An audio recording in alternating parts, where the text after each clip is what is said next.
اینکه 4 تا برج علم کنی اسمشو بذاری پیشرفت خیلی مسخره است. مثل اینه که سقف خونه‌ت چکه کنه، یخچالت خالی باشه و بری آیفون بخری بگی من خیلی متمدنم، من پیشرفتم. تو نرفتی کف شهرهای سعودی بچرخی. من عربستان زیاد رفتم به واسطه شغل، حالا اقامتم که اماراته. فکر کن برای آب کشی بین خونه‌ها شلنگ آب میکشن کف خیابون، شلنگ آب.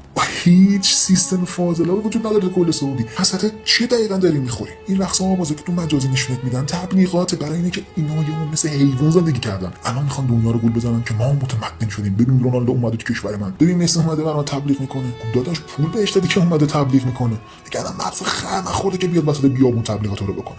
مردم گفت 4 تا برج و کنسرت و ورزشگاه نخورن. اینا اگه خلاف چیزی که میخوای حرف بزنی میندازن تو چرخ گوش، مثل قاشقچی که چند سال پیش پدرشو داره بردن. اگه بری تو اون مناطق که اینا نمیخوان دیده بشه، عکس فیلم بگیری 10 دقیقه ولا سرتون که گوشی ازت بگیرن تا یه وقت تصاویرش پخش نشه، کل هزینه‌شون که برای تبلیغات داده بودن دوشه بره هوا. از وقتی دیدم چقدر مردم احساس حقارت پیدا کردن نسبت به این عربستان، واقعا به این نتیجه رسیدم که چقدر رسانه میتونه فریب بده آدمو، چقدر میتونه واقعیت رو معکوس نشون بده. چهره کثافتشون پشت این فوتبال و نمیدونم جام جهانی 4 تا پروژه ساختمانی دارن پنهان میکنن. جایی نبود همه فقیرشون کف خیابون گدایی نکنن.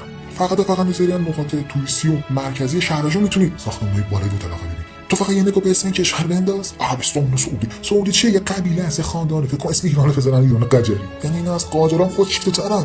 کل ثروت تو عربستان میرسه به همین خاندان دیگه، مثل همین قبیله. معلومه بیچاره که سهمی از این ثروت ندارن.